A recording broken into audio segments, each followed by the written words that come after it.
Hello, everyone, and welcome back to the office.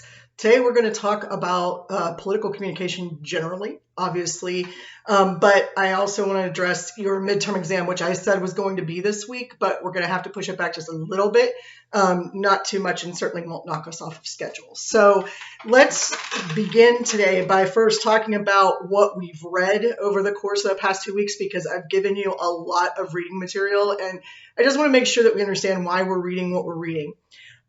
The first thing is, in order to study political communication, unlike the question, what is political communication, which is actually going to come up today, we start with how do we look at political communication? And one of the reasons why I do that is because you really should remember this from like 209, maybe, or 210, where we talk about sort of the different paradigms of the way that we approach communication generally.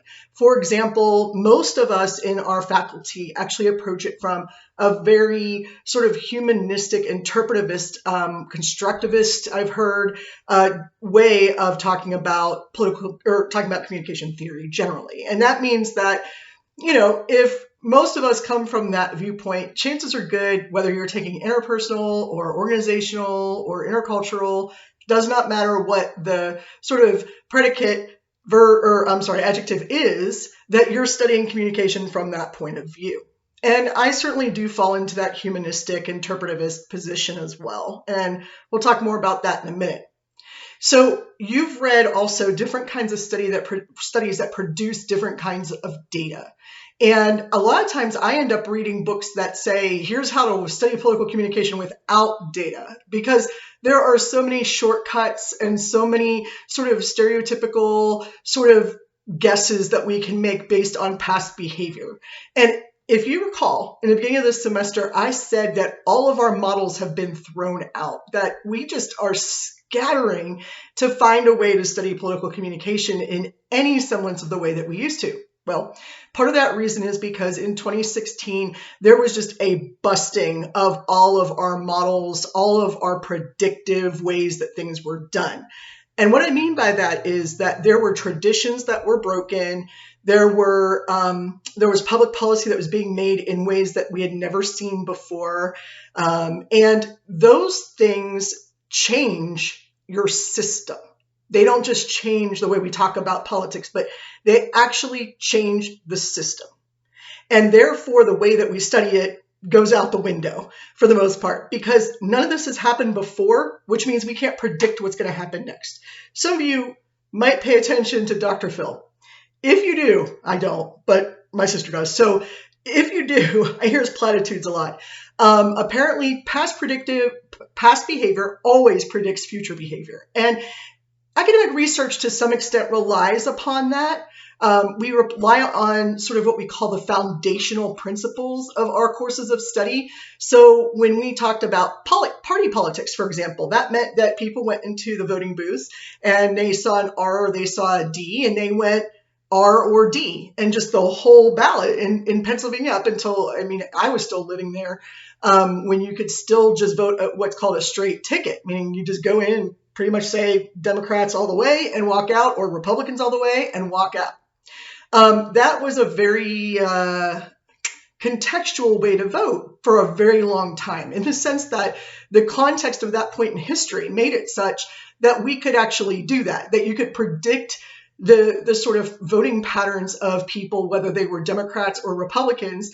And then we would talk about sort of what we sometimes call the mushy middle, meaning people that were in third parties, or people who were independent, or people who did not know which way that they wanted to vote. And that mushy middle was where we had to capture the most votes, okay, rather than, say, for example, down here, where that would have played out very differently back in the 80s and 90s. So what's changed that's made things so different, especially along party lines? Like, do people still vote along party lines? So that's pretty much an old standard. Yes, they do. If you look at a place like Pennsylvania, you'll see that, President Biden only won Pennsylvania by 80,000 votes. And I believe President Trump took the state in the Electoral College, but not necessarily by the popular vote. Now, why is that important? Because it indicates how mixed Pennsylvania truly is. The size of its two major cities, Pittsburgh and Philadelphia, sort of have always beat out the size of the rest of the state. You're looking at we've got farmland, definitely, a lot of dairy in Pittsburgh, or in Pennsylvania generally. We used to have a lot of steel mills. We don't really do that anymore. It's gone from being sort of the steel belt to being a rust belt. This is nothing new to you all. It's part of that. Philadelphia included, by the way, in that. It is supposedly the keystone state where democracy in America started, because obviously Philadelphia is there, which is interesting because it was really in New York, but, we'll take the win. So we're sort of known as being a predictor of political behavior sometimes, and that's a ridiculous statement to make because nobody's a predictor. But it's certainly a place where they test market a lot of different advertising techniques and tools and communication tools and technologies because of the really, really solid mix where an election can just toss itself one way or another. When Barack Obama was elected in 2008, a lot of people thought that broke all the barriers, right? That was going to change everything, except he still followed the traditional protocols of a president that we have seen for 250 years, okay? So what's changed? Well, in 2016, the use of social media was more intense than it ever had been. I mean, it was big in 2008, as you know, refer to my previous lectures on that. But in 2016, it wasn't just the White House sending out PR messages on Twitter anymore. It wasn't just the president sending out, sort of pithy Merry Christmas, Happy Hanukkah messages like they had done before under the Obama administration. And instead, when President Trump came in, there was the White House and there was Trump both on Twitter. And you'll notice that the White House was relatively quiet throughout his years. Now, it was also relatively quiet with President Obama as well, but for different reasons. And that reason is that Donald Trump himself, as in not the President Donald Trump, but the individual, as President Donald Trump, was actually tweeting, and we never knew if he was tweeting as the president or if he was tweeting as himself. Now, most people will tell you, and I believe this to be true, if you are president of something, you embody that something. So if you're president of the United States of America, you don't get a day off from being president. And that doesn't mean like you have to work every single day, 24 hours a day. Well, most of the time you do actually. But let's say, for example, that you were president of the United States and you wanted to just for one day not be president anymore. You can't do that. You can't even wish that. A genie can't come down and make that happen because everything that you embody now is the presidency and the presidency is embodied by you. So it got very confusing. Who is Trump talking to? Who is the president addressing? What does the president want? Most of our political speeches, are to Congress. They're to American voters. And very rarely do we stand up on what we assume is an international stage and have a president give a speech to the entirety of the world all at the same time. I know we like to think that's what happens, but that's not exactly what happens. Instead, you can read my work on it from 2008 if you want to. I'll give you the citation. Instead, what we end up doing is sort of setting the stage for what people know about America and about the United States, and that's it. Even when President Obama went down to Africa, over to Africa to give a very good eulogy, by the way, I believe, for Nelson Mandela, he also was not speaking for the American people, but he was certainly a representative of that. He couldn't shed being president of the United States. So when he spoke, even though he was a friend of the family and those sorts of things, and even though he was in Africa and it was speaking to the people of Africa, he was not actually addressing the entire world, although I would imagine the whole world could have seen it if they wanted to, with few exceptions. Okay, so even when we think, oh, we have an international audience for something, that depends on how you define it. But we're certainly not one person, the President of the United States, embodying the presidency to send a message to the whole world, because we don't rule the whole world. I mean, we might be the strongest power. There's questionable, I guess. I'll leave that to somebody else to answer. But we are certainly projecting the strongest power. And I'm going to have to apologize. I had oral surgery, as you guys know, last week, and I'm still in recovery quite a bit. So what does the president do then when Donald Trump sends out a tweet that says, North Korea, we're coming for you? Which I'm sure all of you are old enough to remember that happened. I'm sure you all are old enough to remember that most of the time the White House was sending out Merry Christmas, not, we should get rid of this congressional policy, this law, this United States policy, the world should do blank. Once the president of the United States starts saying those things with all of the power of being president of the United States behind him or her, we get into real trouble.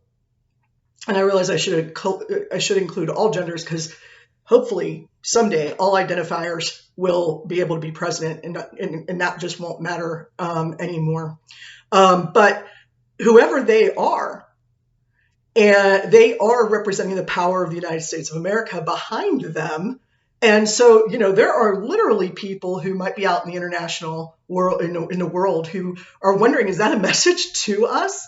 Are the Americans actually talking about bombing North Korea? Are we actually talking about invading Siberia?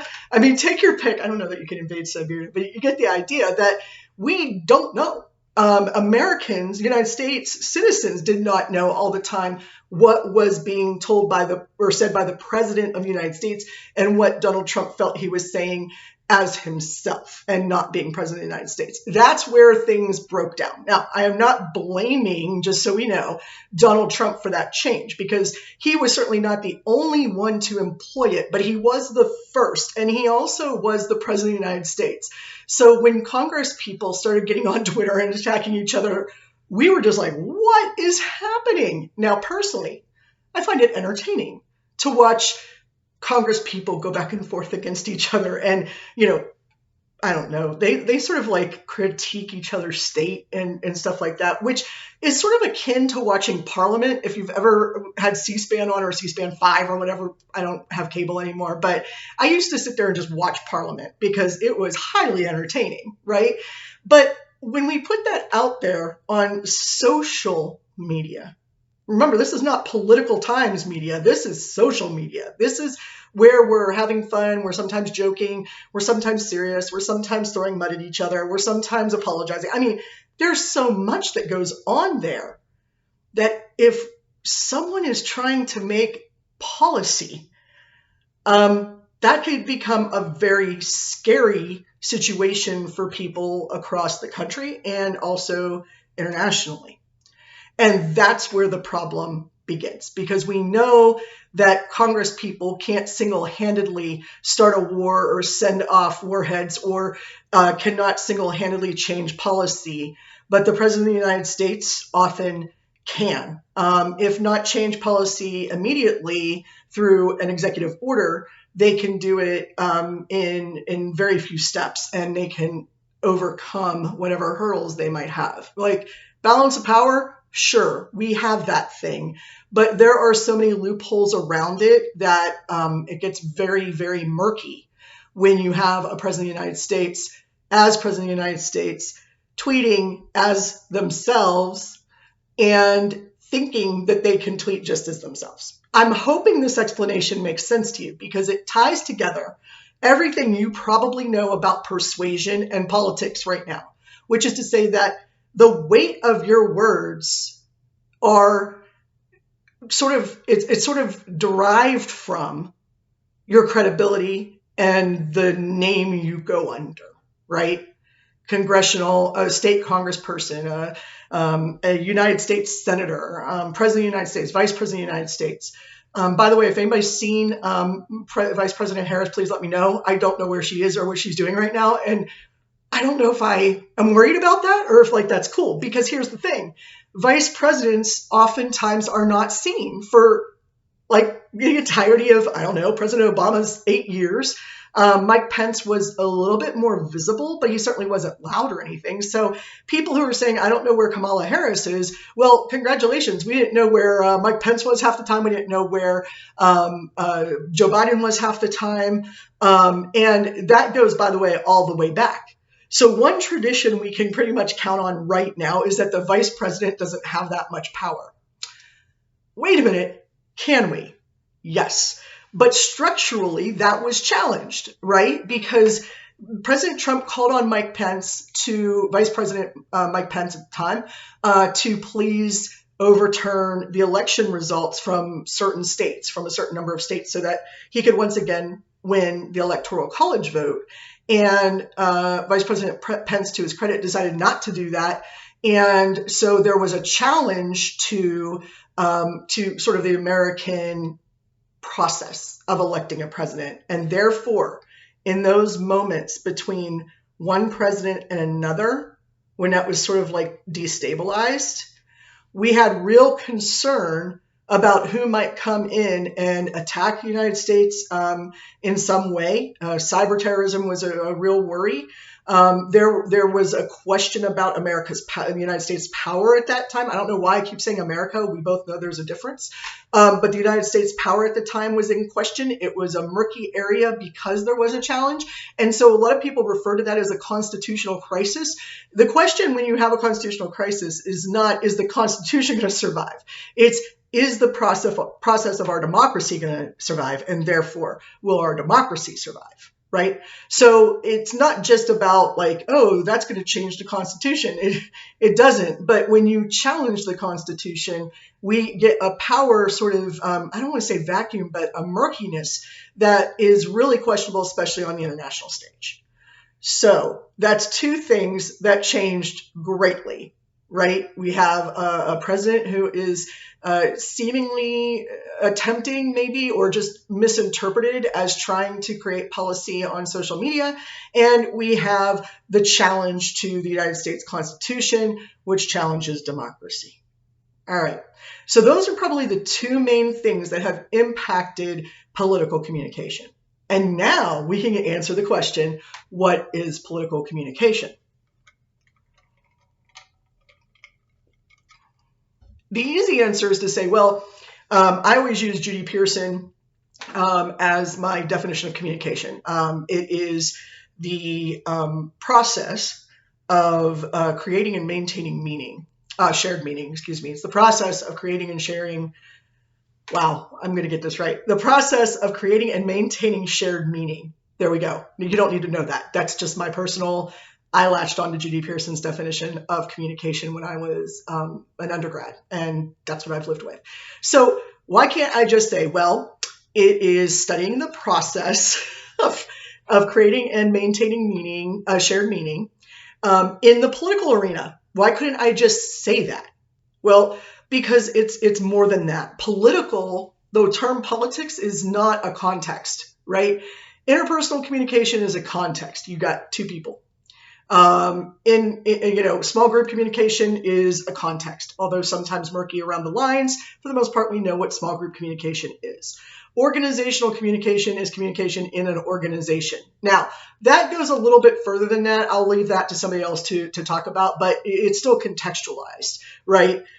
Politics means a lot of things to different people. And so when we talk about political communication, what do we mean about that?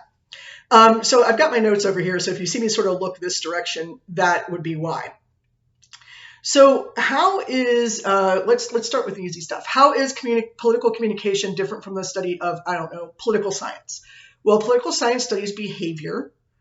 Political communication, we are looking at the communication processes that are happening. Now, that doesn't mean that we don't study a little bit of behavior, and it doesn't mean poli-sci doesn't study a little bit of communication, because obviously we do. It's sometimes very difficult to know the difference between, political communication and political science. And what was interesting when I first got here, I want to say I got here in 2006. I want to say it was about 2008, 2009. This guy who used to teach, I say this guy, Dr. Brian. I don't remember his last name anymore. Cofano, I think. Anyway, he came over into my office one day across from Strong Hall. He was in political science. He said, "Hey, I've heard of you and I've got to know, why don't we put together something where people study the impact of media messaging on politics?" And I know I stared and just blinked for like 30 seconds. Where do you think you are? I was like, well, welcome to the socio-political communication major. That's what we do. And it was sort of a sarcastic response. And of course, as you guys know, we have restructured, and that major in of itself doesn't exist anymore. But the certificates to recreate that same exact major does exist. So anyway, he was asking me, and I'm just like, dude, it's what I do. So it was pretty frustrating dealing with him because he seemed to think that people don't study media messaging and in politics over in the communication arena. But we do. Another difference between the two is that for the most part, they study from a social scientific, post-positivistic way. They like to create experiments. They're looking for behavioral changes, whereas we are not looking at the impacts so much as we are looking at the thing that we believe is creating an impact. So while Brian wanted to study that other side of what's the effect, the media effect, I was always looking at what is contained in the artifact. So if it was a political ad we were looking at, I would, Brian had the back end of that. I had the front end. What does the ad do? What does it say? How is it constructed? What's it rhetorically doing? What are its persuasive aspects? And he was looking at, is it successful? Did it change behavior? Did it change people's minds? Those sorts of things. Now, that's a great marriage, don't you think? I mean, to have people who can both look at the construction of a message and then have somebody who can also look at the effect of that message. And I think probably the biggest question most people have for me is, why don't we study both? And the answer to that question is pretty simple, actually. And it goes back to your readings from the past couple of weeks. The answer is, we're asking different questions, and therefore it requires different methodologies for finding answers. Okay, so you can't just say, I want to know what the effect of this thing is. I'm going to answer it by doing a rhetorical analysis, right? Or I want to know what the effect of this is on, based on the best of scientific knowledge, right? What this message is sending to the country. What's the effect on the country? That deals with numbers, probabilities, validity. I forget what else. There's all those words that I don't deal with on a regular basis. But instead I said, I'm going to do that with a focus group. You can't do it with a focus group. You can do it. You can try to, I guess, but you're not going to get at the answer that you're looking for. You're not going to find an answer to the question you're asking. However, if you're asking a question like, what was contained, or was this inaugural address a good inaugural address based on what we know of inaugural addresses in the context, the sort of rhetorical perspective, or if you're saying, how does this impact a particular group, then you can work with rhetorical methods and with focus group methods, okay? So there are different questions that are being asked in political science that are being asked in communication. So that's probably the biggest difference. The link between those two is obvious. It's media. So media studies, obviously, and if I was in the media department, I certainly would not be studying politics. It's not fun. I think I would be studying things like film criticism, because that's how I saw myself when I was younger, right? Was film criticism. And I've written one piece of film criticism in my entire life during my PhD program. And I don't think I was very good at it, but one of my professors in the English department did. And so I ended up becoming like a guest speaker about film criticism, which was an interesting and fun time, but it's not where I make my bread and butter, right? I don't understand it nearly as well as I understand politics. Okay, used to understand politics. So that concept of media, most people who are in the media aren't doing it for politics until probably the last, I'm going to go 15 years. and say, in the last 15 years, if you are a journalist, if you work in the media in any way, shape, or form, and you're not able to cover a political topic or event, you're not going to be good at your job. Much the same if you're a political operative or a politico of some kind, you are not, and you don't understand how media works, you're not going to be successful. You can't do that job. So the link between behavior and messaging really comes in the form of media studies. So we work closely together with media scholars and with political science scholars. Personally, for me, there are a couple journal articles and book chapters out there where I work with a guy named Charlton McElwain from New York University. And yes, the NYU. And he is, for the most part, a media person. I am the communication person, he's media, and then we have a friend who teaches at Northeastern College in Chicago. I think that's the name of the college. It's not Northwestern. That's all I know. I'm always thinking he's at Northwestern. He's not. But it's at Northeastern College, I think, in Chicago. And he is the political science guy. And so when we would get together, my friend Charlton studies race in media representations. I study politics. I can't remember his name. Our friend up in Chicago, he actually teaches the political science part of things, just generally speaking. And so we all get together and put the three of us together, and suddenly we're studying race and impacts on political communication. And so that's what we've done. And if you want to go look at those studies, feel free to do so. Some of them are actually social scientific studies. They're actually experiments that were done actually here at Missouri State. So that could be interesting to you, maybe. I don't know, because here's why I don't know. All of the studies are like done, right? Like they're too old now. That's part of the problem with being an academic, is that we see everything in hindsight. We predict nothing. And some political scientists sometimes say that they can predict, but they know that they really can't. And we can't predict. There's no way to truly predict what somebody's going to do or say, because humans are the most questionable variable that you could put into any scientific study at all. And the thing is, we used to be able to look at patterns. For example, what is this inaugural going to do? What is this congressional speech going to do? What should someone say on the stump when they go? What is the role of a third person speech, right? How does that work? How do PACs work? Yeah, believe it or not, you have to understand accounting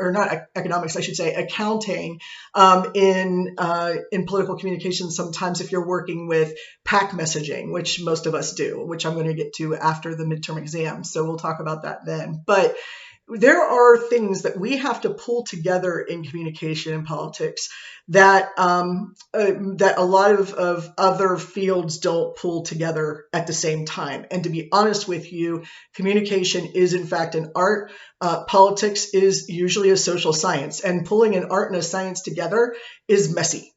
And that's part of the reason why when I tell people I study socio-political communication, they just look at me like, what did you just say? I have no idea what those words mean, because those are academic words. Well, if you think about it, sociology, people, groups, the mass moving together, apart, whatever, the study of social behavior combined with the political, in political contexts, which is seen through the lens of the communication practices. Pretty simple when I say it that way, at least to me.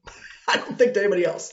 So the question really becomes, what do I know? And why do I talk to you about politics? And how does one go ahead and study political communication if we use those definitions of political communication? Well, hopefully that's easy. Let me see if I can break this down a little bit for you. From the rhetorical / interpretivist perspective, we study political speeches a lot more than anything else. So there's political speeches. Those are pretty obvious. They have intended political impacts, right? They occur in political places, such as on the congressional floor, on the floor of the Senate, from the president's Oval Office, from the president media press area, you name it, we generally know it's political. So that's one political communication category that we study. Another is political advertising, which is what we're going to jump into as soon as we come back from the midterm. And political advertising is like its own world because that mixes marketing and a little bit of PR sometimes, but marketing with politics. And that is a skill that is a little bit different. If you're a marketing person, you'll understand that. If not, hold off until like 2 weeks from now. We'll know better how that works. Another area that we study besides speeches and advertising is sometimes voters. How is it that voters are communicating with the government? Now, personally, I happen to think the vote is a communication act. You are going in and saying, this is what I want whenever you vote. So if the government tells me things, or people involved with the government or who want to be involved in the government tell me things, my vote is my response to that, right? That's it. I mean, yes, I write to my congressperson a lot on the state level. He hates my guts. I'm pretty sure if he saw an email coming through from me, he's like, oh God, not again. That's my state representative, who I think is now my former state representative as of January, because I believe he chose to run for something else and did not get elected. So his name is Jared Taylor, if anybody knows him. I think he's a good man. I just really don't like any of his policies, right? Like I've had a lot of conversations with him. I've hosted debates with him, and he's great to work with. But my goodness, when he goes to vote, I'm just like, ah. So yes, I can write to my president. I can write to my congressional leaders, state and United States. I could do whatever I want there. But when it comes time to know, does my communication have an impact? The only time that's the case is in the vote. So I make that argument because sometimes I like to study voters. I like to study how they communicate through the vote, which some people would say is actually behavior. They may have a point. I don't know, but I've been doing it for a long time. So when I believe that the vote still falls under that communication, but it's coming from the voters, social movements. What do they call it? Like somebody told me once that I was so anti-establishment. This was years ago, obviously. And I asked them what made them say that, because I'm like, I'm a college professor. I am the establishment. And what was making them say that was because I listened to Green Day. Well, great, but there's a little more to social movements and anti-establishment rhetoric than just listening to Green Day. Sorry to disappoint if I am. Let's see, what else? Okay, so we study messages from the government. We study messages from the people to the government. We study the channels through which those occur, the vote, the media, etc. Right? So if I'm studying something, let's say, for example, I have someone, I'm not particularly interested in women's health issues right now. That's just not on my agenda because I'm 48 years old and done. Okay, so like, why am I worried about women's health issues? Well, I need to worry about them for my 13-year-old daughter, right? So I have a couple of friends who work really, really closely on women's health issues. And I mean, they've convinced me like something needs to be done. And okay, but I'm not personally out there fighting that fight right now. They are. And so I sometimes look at the rhetoric that's coming from them. And again, I'm using the word rhetoric in a positive way here. Their persuasive messaging there, hopefully that helps.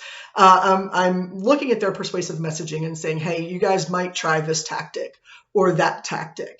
And that is also a form of political communication, even though it sounds like it might be health.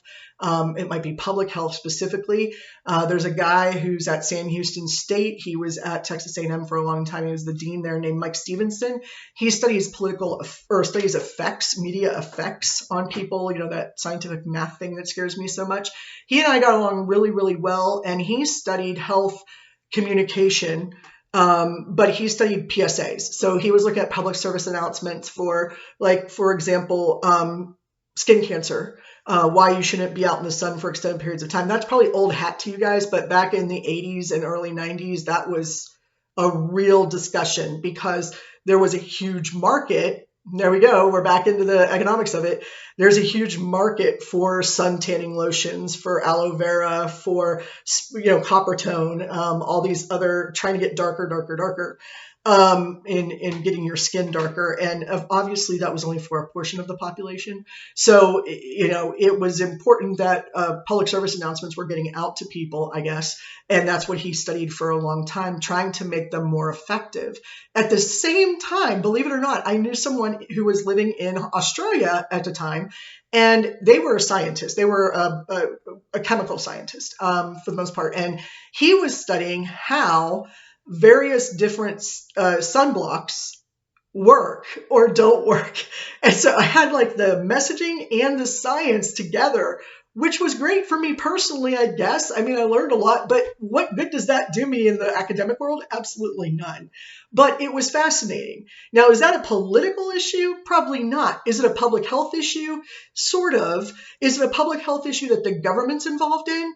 Not really. And certainly not one that it's involved in as much as women's health, the right to bodily autonomy for men and women, and trans individuals. They're just all of those things that impact individuals as well as the social level and are regulated, not just regulated by the government. It's not the FDA determining whether or not you can put a skin lotion on your body or not.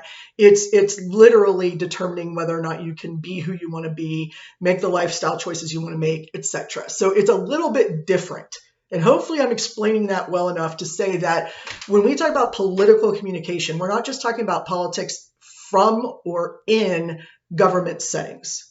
So a lot of people who got the socio-political communication major ended up working for nonprofits, but they were nonprofits such as Planned Parenthood, or the pro-life movement, or the what are some other Medicare expansion teams, that these campaigns that were being run. That were run as political campaigns, it felt like to me. I mean, when I watch them, but to everybody else, just look like maybe health campaigns, but they were about policy. And so there is a difference between studying political communication and all the other communications. And I can't believe I just said communications with an S on the end of it. I'm so sorry. And all other communication. I am also apologizing because there's 37 minutes have gone by for me to tell you, here's what we study. But perhaps that's important to you. So hopefully it is. So one of the things that I do is I have to check myself. What is it you guys say? Check yourself before you wreck yourself. It is important for us to check ourselves as consumers of political news, as consumers of political information, disinformation, misinformation, as consumers of or supposedly critics of political campaigns and so on. And if people are going to predict or take a guess is a better argument, how the turnout is going to be, well, then if we're going to do that, I feel like we should be informed. And I assume everyone else is. So is there a problem with this? Is there a problem with the fact that I really, really like 538? Is there a problem with the fact that I really, really like Pod Save America? Is there a problem with the fact that I will go and watch the YouTube clips of Fox News so that I get all of these different perspectives, as well as MSNBC, because if I don't watch both of those, then I'm only getting the podcasts, and that's a problem. I don't know. I have listened to Joe Rogan in the past, so I try to have a variety of podcast listening and television watching, and newspaper reading in order to understand the broader political picture. Now, if you want a really, really good read on international issues in the United States of America's role in that, and if you want an interesting perspective on our politics, I recommend the Irish Times. And I know that sounds nutty, but they really have a perspective of you guys don't impact us. And so here's the things that are really, truly important that end up there. And they've got a pretty interesting geopolitical perspective as well. But why is it so hard to study politics and political communication? Why is that difficult? Why can't we predict every single election? I mean, even Nate at 538, even he makes mistakes. And in 2016, he was way off. A lot of us were. A lot of us were way off. We did not gauge the polity well. And therefore, we didn't ask the questions we needed to be asking, which instead of how are you going to vote, instead of are you going to vote, instead of asking questions like, what do you think about so-and-so's policy on this? We needed to be asking questions that were more directed towards, do you even know about politics? And I'm not trying to say that in a derogatory way, but literally there are more people who are voting, which is great. But the idea of an informed voter is incredibly biased, right? Like, and I'm acknowledging that because as an academic, I immerse myself in politics, and maybe you do too. And so we assume from our perspective that everybody else is doing the same thing, right? And meanwhile, they're getting their news about politics not from the same place as we are, not from academic sources, not from reading all the newspapers that we can read, consuming all the media that we can consume, and critically thinking about that. They're getting it from looking at Facebook maybe once or twice, and they have an idiot cousin who always posts their political views, and they're like, I don't want to watch that anymore. And instead of like blocking them or deleting them, they just ignore them. They're getting their information from places other than what we assume they are doing. And so it's very difficult to connect with people like that. I mean, in the sense that how do you study people who aren't around to be studied? Very difficult. Now, there was a book that came out that talks about this very problem. And you might have heard of it. It's a small little book called The Hillbilly Elegy. Which when I read it, I was like, yeah, JD, you're absolutely 100% correct. And the year that book came out, he was supposed to come speak at the Public Affairs Conference. And that was great, but he never showed up. So it's problematic for us. I think it was a matter of his book took off and there was just not enough time for him to come, and he never did. And now that he's running for, senator in Ohio, I think, I listened to him talk and I'm thinking to myself, are you the same guy who wrote Hillbilly Elegy? Because it seems like you're ignoring everything that you wrote about. So for those of you who have not read Hillbilly Elegy, which may be the majority of you, I don't know. Again, I don't want to assume anything. Hillbilly Elegy talks about the fact that the big key questions and the people who were ignored in 2016, in 2016, were the people who came from people who were considered or stereotyped as hillbillies. And by the way, that's actually an Appalachian term. So when we say hillbilly, that specifically refers to people in the Appalachian Mountains. I hear it around here a lot because it's people in the Ozark Mountains.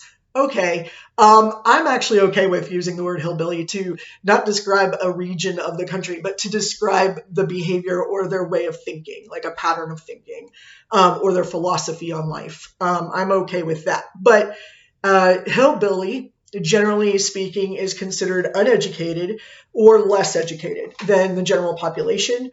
They're considered disinterested in sort of the higher end of politics, the philosophy of it.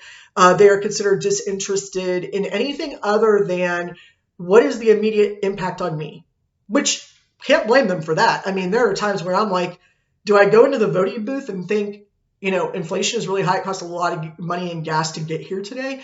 I generally don't, but other people do. So the assumption that everybody is consuming as much political media as we are is problematic. We have to ignore that. And I really wish J.D. Vance would go back to his original statements about that, because now he's just taking money left and right from people, and he's not showing up to debates, and you name it. There's all sorts of problems there with his campaign. So I really wish he had done things differently. But his book, Hillbilly Elegy, gives a very good explanation for why 2016 went the way that 2016 did. And more importantly, why we all got it wrong. Because most of us were saying, there was no way that Donald Trump was going to win that election. But he did. And there has to be a lesson in that. And the lesson can't be Donald Trump bamboozled us or something else. It has to be there is something in our system that we assumed one way that is incorrect. And that's called learning, right? And so we sort of have to learn about those changes. And that's sort of where we are with that. So if you want to read Hillbilly Elegy, I say go for it. But the truth of the matter is that it's flipped back since then. In 2020, we had a different voter turnout, not in numbers so much as in people who were informed or more or less comparatively to each other. But what is happening is that assumption that everyone's as informed as we are means that we're ignoring those who are disengaged in some way, or what we used to refer to as the non-voter. Now, I was listening to a guy from Pennsylvania who is the head of a voter registration drive sort of nonprofit, helping to educate voters, to get them, I put educate in air quotes, just because, you may be talking to someone who is very educated in politics and not know it, but trying to educate voters, but more importantly, to get voters out to the polls, no matter what your education level is in politics or otherwise, just getting them to the polls. And he was talking about the fact that one thing that's missed in Pennsylvania specifically, but across the country, and I think he's probably right that this is another bias, so this would be like, the third bias, is that we are not paying attention to people who get up the morning of election day and go, oh, I'm supposed to go vote. I'm going to go vote. And before they get in the booth, they have no preconceived notion of who they're going to vote for. And that's an incredibly difficult thing to capture and to study and to understand. Now, you might be thinking, well, that's crazy, Dudash. Everybody has a political opinion. And I would tend to agree, but it's not true. That is it's a myth, a false myth, I should say. And so who are these non-voting people or non-voters except for president? Who are those people? Well, over the course of my studies, from about 2000 to now, about 22 years, I'm very old. In my course of study, I've studied voters a lot. I've sat down with a great number, I don't even know anymore, of focus groups specifically to talk about politics and their voting behavior. And, when I was a kid, all the way up until my late 20s to early 30s, you didn't talk about politics. I'm beginning to understand why now, because my family between 2016 and 2020, they were barely speaking to each other out in Pennsylvania. It was terrible. But one of my siblings voted for Trump and admitted it out loud and told us. We didn't break into a private vault or something to find out. He told us that. I say admitted it, meaning that I would tell him how I voted too. I would admit that as well.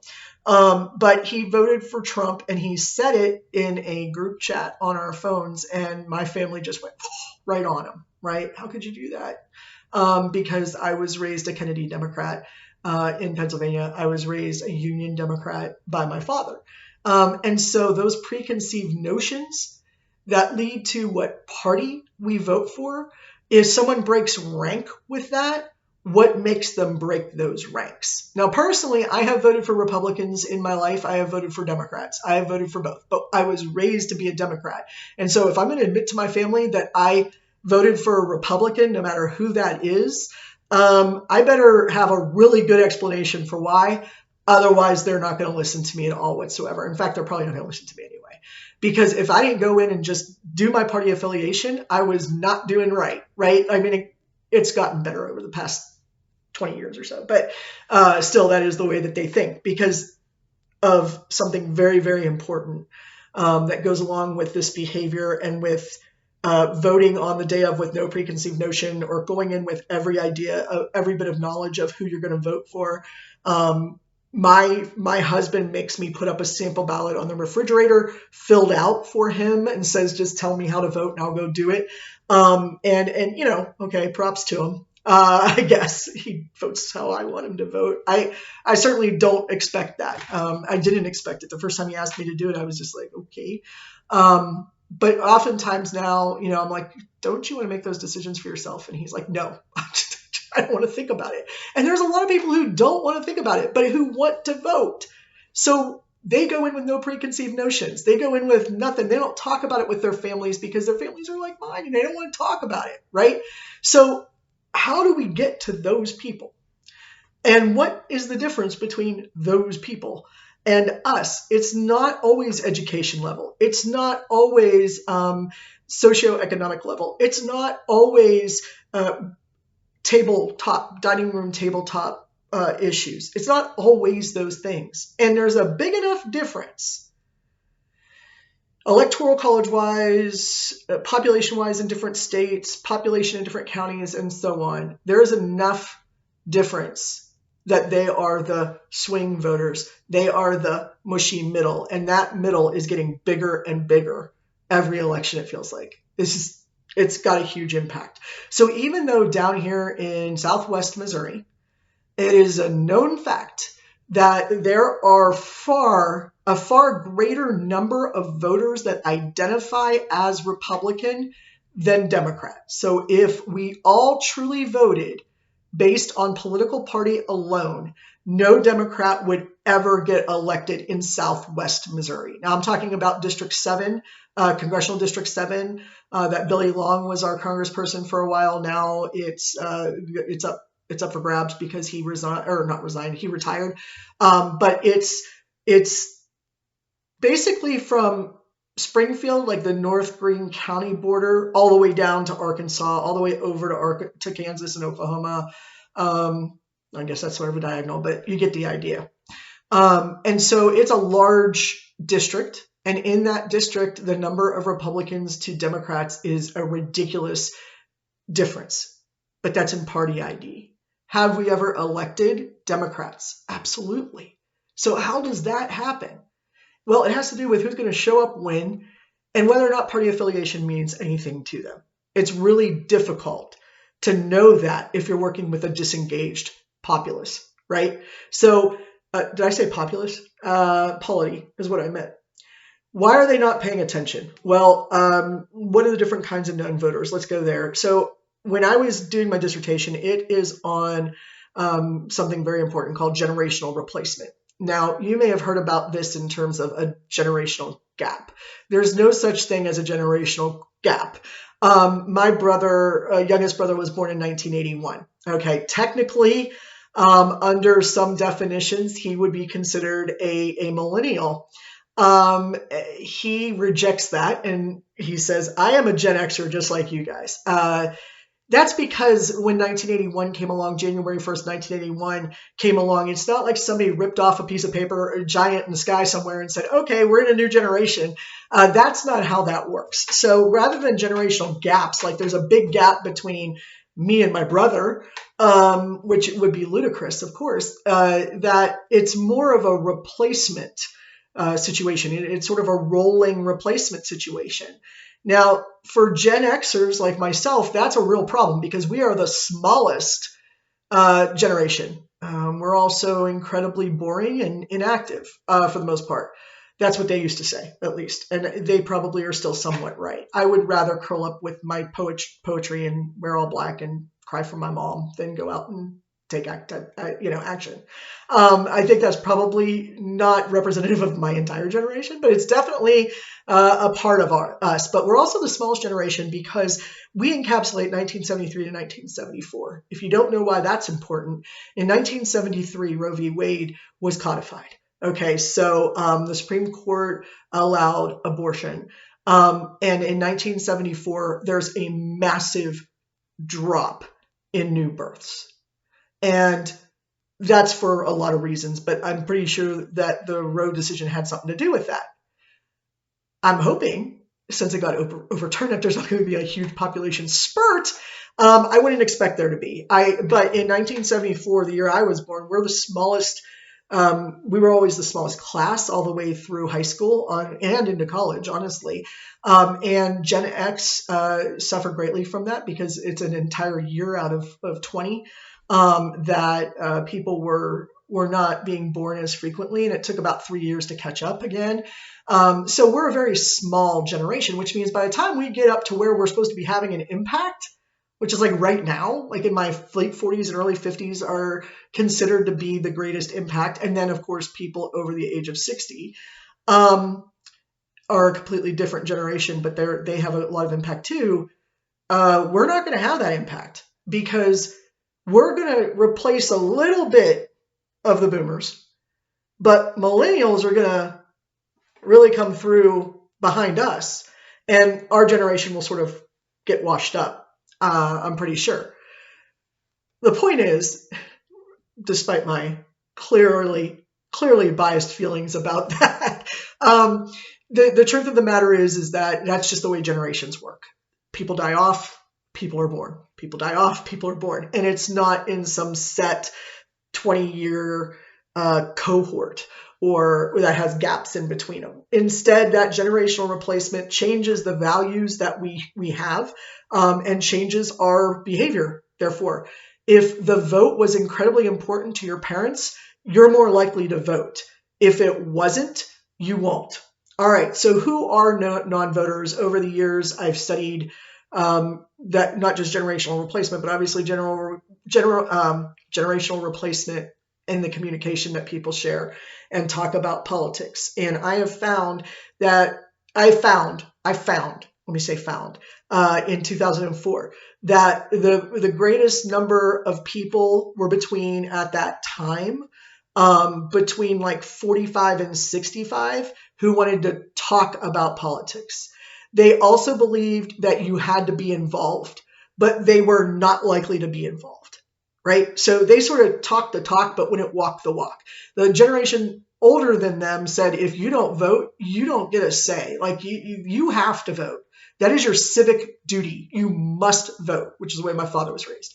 And then you have the people behind us who we sort of said, they're a bunch of lazy guys and gals. They don't care, which was not exactly true, but everybody was saying they don't know, they don't care. Take your pick. They are not informed enough. I love talking to people who say, I would go vote, but I'm not informed enough to vote. And I'm like, well, obviously informed enough to know that you're not informed enough. So you could probably still go vote, that was always sort of one of those arguments I like to have with people. I'm a big advocate for voting, in case you didn't guess. So people are not paying attention. They're disconnected. They're non-voters in some ways. In other ways, they're not. Some people are voting in the big elections. Some people are ignoring local elections and vice versa.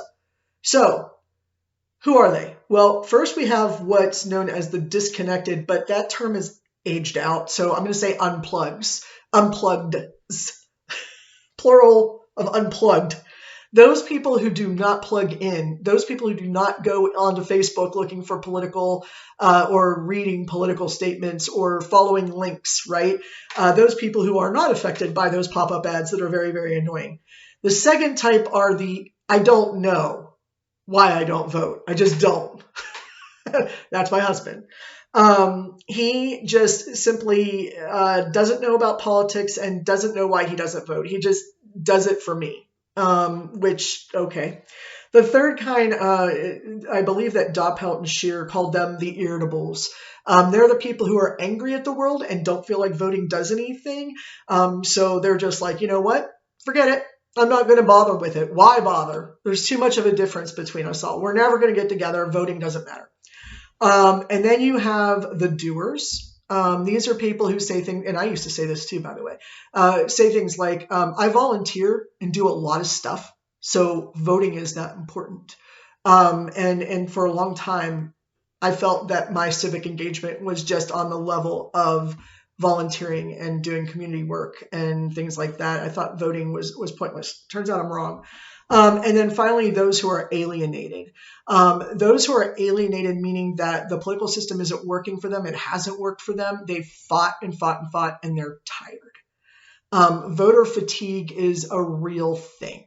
Okay. And in fact, most people don't talk about it being alienated anymore. They talk about voter fatigue. They're just exhausted from trying to fight for what they believe needs to be fought for. And that is not based on a political party. That is across the entire political spectrum.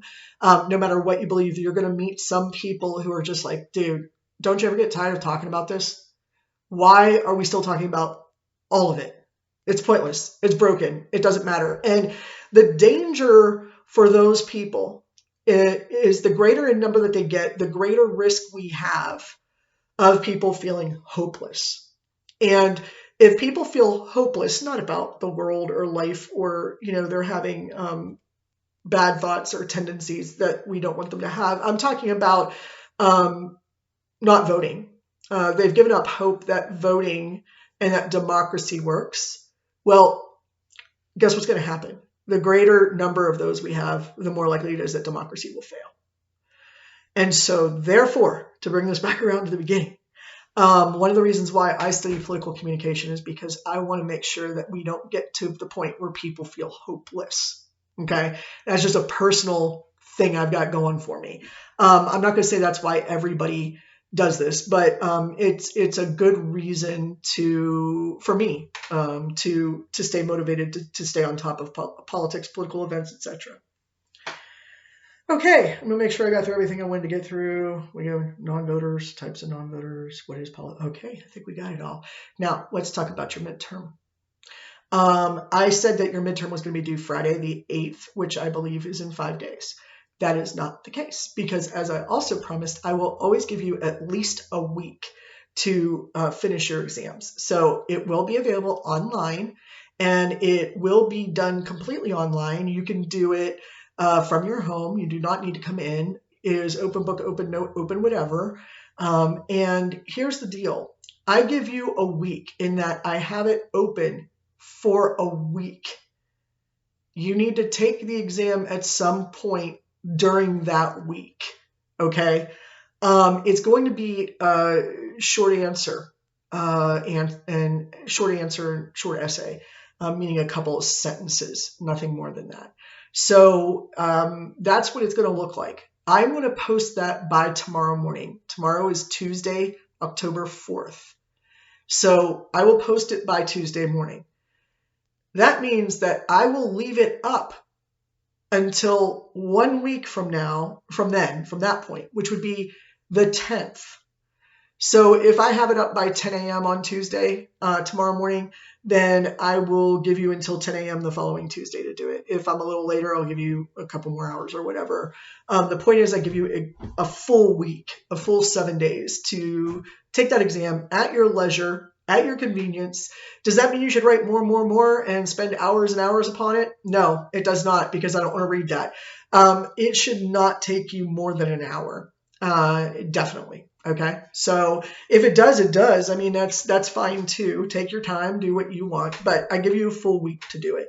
And the reason for that is because we all have lives, and I know that. And it's very difficult when you're taking an online course, especially asynchronously, to all get on at the same time or something silly like that. So hopefully that works for you. So again, I will post that exam by tomorrow morning, and I will leave it up until next Tuesday, did I say October 10th? It would actually be October 11th, I believe. 4 plus 7 is 11, Elizabeth. Good job. All right, I think I got that. So October 4th, it's going to go up, and it will stay up until October 11th. And hopefully you have time to take it in between there. I can imagine you can find some time. All right. I will be talking to you all soon. And I will be grading your Blackboard discussion boards here very, very soon as well. That is on my agenda. So if you have any questions, as always, let me know, and do look for that exam on Tuesday, October 4th. That's tomorrow morning. All right, everybody. I'll talk to you soon.